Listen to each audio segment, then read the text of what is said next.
A nation divided, Trump returns. 2028, America fractured. The red and blue divide, a chasm. Trump, defying odds and critics, back in the Oval Office. His victory, a roar from a nation yearning for a past he promised to resurrect. But the America he inherited, a tinderbox of anxieties, was ready to ignite. His inauguration, a spectacle of power. Military parades, fervent chants, a sea of red hats echoing his slogan, "Make America Great Again, again." But beneath the jubilant facade, a disquiet lurked. The other half of America, the ones who didn't bleed red, watched with trepidation. They knew the man behind the promises, the one who thrived on division. His first acts, swift and decisive. Walls built not just on borders, but around freedoms. The media, branded enemies of the people, found their voices stifled. Dissent, once a cornerstone of democracy, was now met with the iron fist of the state. America, under the guise of patriotism, began to resemble the autocracies it once condemned. The world watched, a mix of disbelief and concern. Allies became wary, enemies emboldened. The beacon of hope, the champion of liberty, was dimming from within, its flame flickering under the winds of change. And in the heart of this storm, families, the very fabric of American society, began to unravel. The walls close in, exodus denied. The sense of freedom, once taken for granted, now felt like a distant memory. The first sign, a tremor of unease, was the tightening of borders. It was a subtle shift at first, almost imperceptible, but it grew louder and more oppressive with each passing day.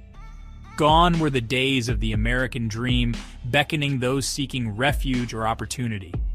The land of the free had become a fortress, its gates closed to the weary and the hopeful. Now, walls, both physical and bureaucratic, rose high. They were designed to keep people out, to maintain a sense of control and order that felt increasingly fragile. Visas, once a beacon of hope, became instruments of exclusion. The process, once straightforward, turned into a labyrinthine nightmare, filled with endless paperwork and arbitrary rejections.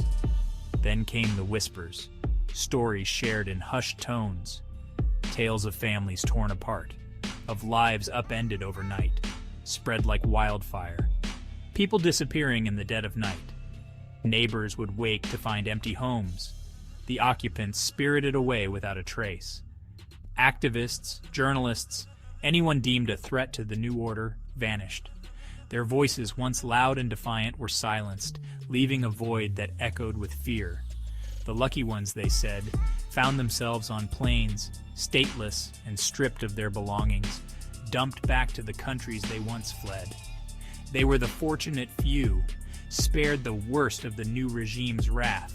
Fear, a venomous serpent, began to coil around the hearts of those who dared to question, to disagree. It was a fear that stifled dissent, that made people second-guess their every word and action. For the Martins, a family who prided themselves on their liberal values, the new America felt like a betrayal. They had always believed in the promise of their country, but now that promise seemed hollow. Their dinner table, once a stage for lively debates, became a battleground. Conversations that once sparked joy now ignited tension and despair. "This isn't the America I know," he'd say, frustration lacing his voice. His words hung heavy in the air, a stark reminder of the country's transformation. "We can't just sit here and do nothing," Sarah would argue, her eyes filled with determination. She refused to accept the new reality without a fight. "But what can we do?" Claire would ask, her voice trembling with uncertainty. The weight of the situation was too much for her young mind to bear. "Why is this happening?" Jake would wonder aloud, his young mind struggling to grasp the chaos around him. The world he knew was slipping away, replaced by something dark and unfamiliar. John Martin, a history professor, saw the echoes of a dark past in Trump's America. He recognized the patterns, the signs of a society on the brink of losing its soul. His wife Sarah, a lawyer who fought for civil liberties, found her cases dismissed, her arguments deemed unpatriotic. The justice system, once a pillar of democracy, now felt like a tool of oppression. Their children, young and impressionable, watched as the world they knew began to crumble. The innocence of their youth was overshadowed by the harsh realities of a changing nation. A family at odds, the Martins. Once a close-knit unit, they now found themselves drifting apart, each member grappling with their own inner turmoil. The Martins lived in a quiet suburb of Chicago, a microcosm of the nation itself. Their neighborhood, with its tree-lined streets and well-kept lawns, seemed like the perfect place to raise a family. Their neighbors, once friendly faces at the local farmers market, were now strangers, their eyes filled with suspicion. The sense of community that once bound them together was now fraying at the edges. The American flags that once signified unity now felt like banners of division. Each flag seemed to represent a different, conflicting vision of what America should be. "We can't ignore what's happening around us," Robert would insist, his voice firm. He believed that staying silent was not an option, that they had a duty to speak out. John, a man of principles, refused to stay silent. He felt a moral obligation to stand up for what he believed was right, even if it meant facing backlash.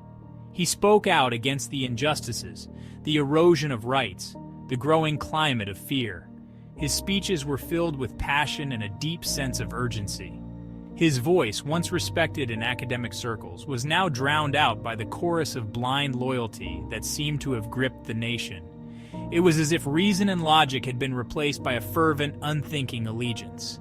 "It's like we're living in a different country," Sarah would say, her tone weary but resolute. She felt like a stranger in her own land, the values she once held dear now under siege. Sarah, her legal battles becoming increasingly futile, found solace in her family.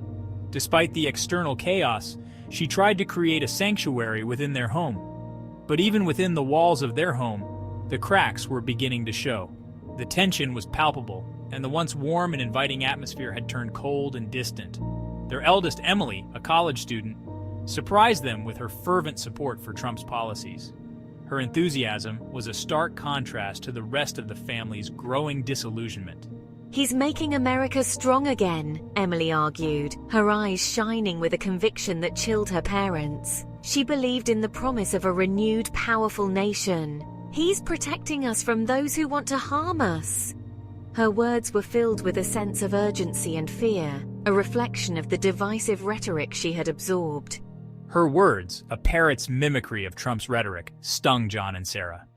They couldn't understand how their daughter, who had been raised with values of empathy and understanding, could now be so fervently aligned with a message of division.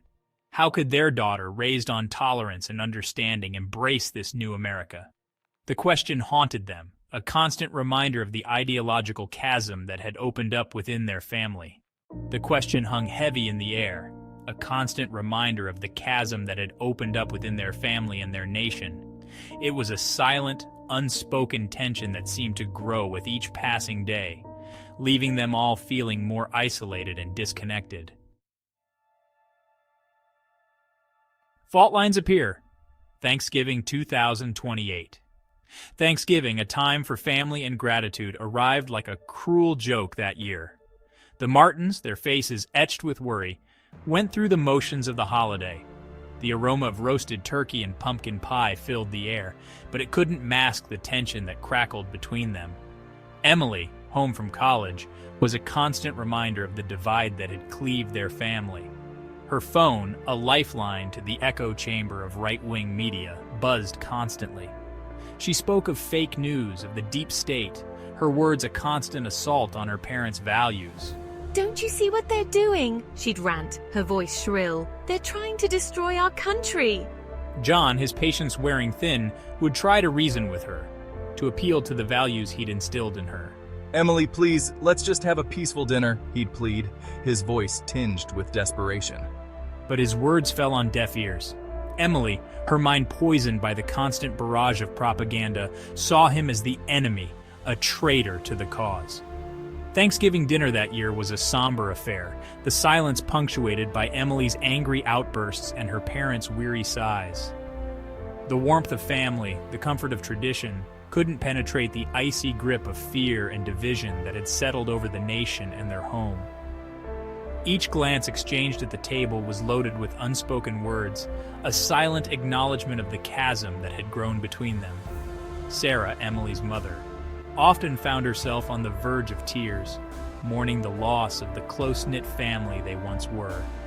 She would look at old family photos, remembering the laughter and unity that once defined their gatherings. Attempts at small talk felt forced, each word a struggle against the heavy silence that had become their new normal. As the evening drew to a close, the Martins left the table, each retreating to their own corners of the house, the weight of the day's tension following them. I never thought it would come to this. Our voices, our rights, all silenced. Robert, we need to stay strong for the kids, for us. We can't let fear control us. The Martin family, like many others, found themselves caught in a web of oppression. Their dissent was met with harsh consequences, leaving them to question their faith in the system. Who's there? It's late and we're not expecting anyone. Robert, be careful. It could be them.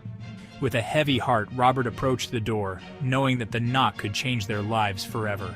Robert Martin, you are under arrest for activities deemed subversive to the state. What? This is absurd. I have rights. But in this new world, rights were a luxury that few could afford. Mom, Dad, what's happening to our country? It's falling apart, Claire. We're losing everything we believed in. I don't understand. Why is this happening? Because, Jake, when people in power stop listening to the people, the nation crumbles. The Martin family, like many others, watched helplessly as their nation descended into chaos, their hopes and dreams shattered. This story, penned by Olivia Colman, serves as a stark reminder of the fragility of democracy and the enduring strength of the human spirit. Through the eyes of the Martin family, we witness the profound impact of political turmoil on ordinary lives.